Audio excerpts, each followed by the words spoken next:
Salam saudaraku, dunia yang ajaib.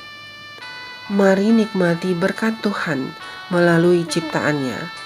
Mari alami keajaibannya setiap hari, melihat kebesaran Tuhan melalui dunia yang menakjubkan, yang ditulis oleh Pendeta Doug Batchelor. Mari kita satu dalam doa.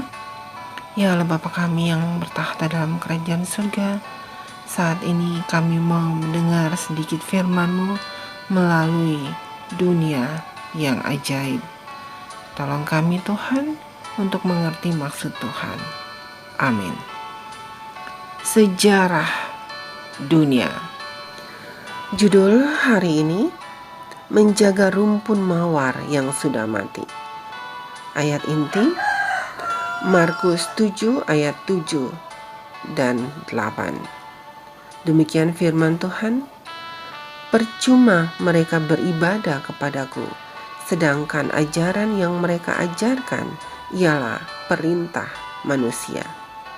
Perintah Allah kamu abaikan untuk berpegang pada adat istiadat manusia.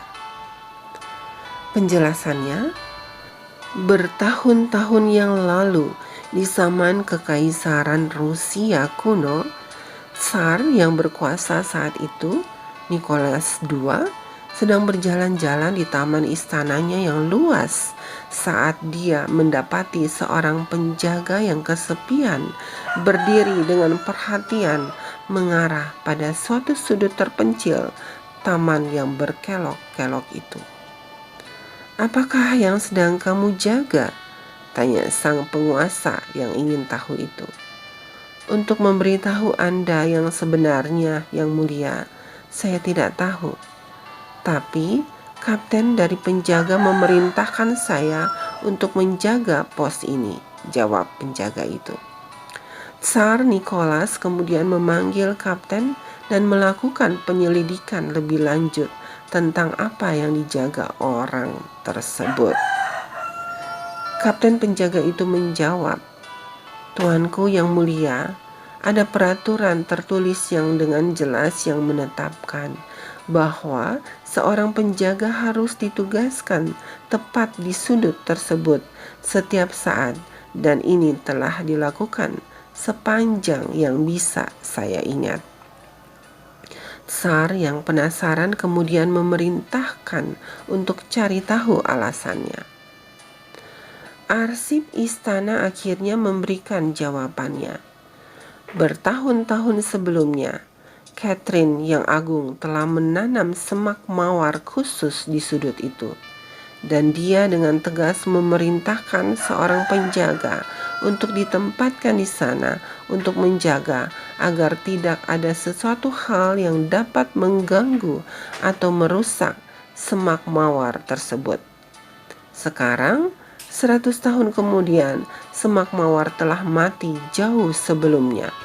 Namun penjaga masih menjaga sudut tanah tandus tersebut, meskipun tidak ada yang tahu alasannya.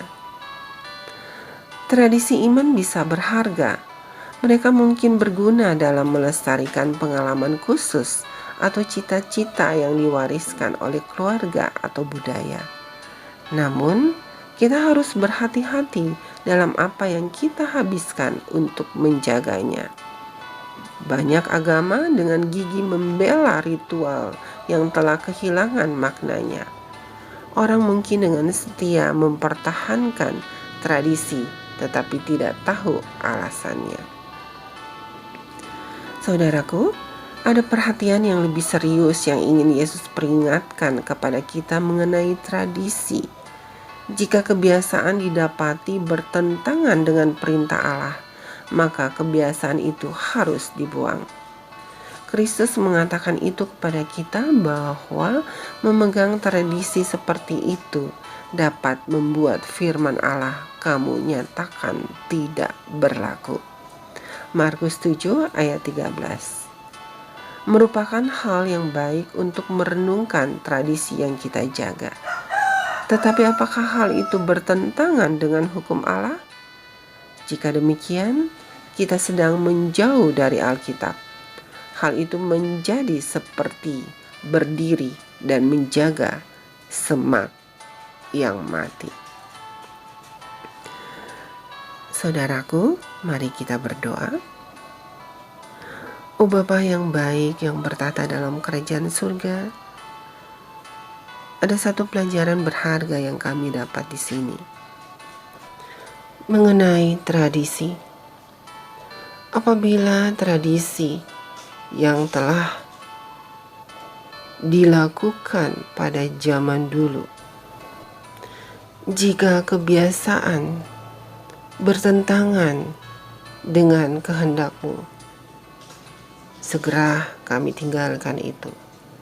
Dan apabila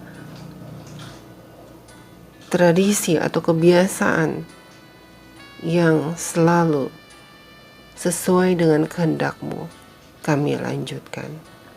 Oh Bapa yang baik yang bertata dalam kerajaan surga, tolong kami untuk selalu hidup sesuai dengan kebiasaan yang Kau ajarkan semasa Kau masih hidup.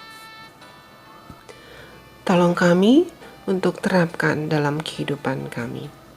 Kami berdoa dalam nama anak-Mu Yesus Kristus, yang menjadi juru selamat dan penebus dosa kami. Amin. Demikianlah renungan hari ini. Tuhan memberkati. Amin.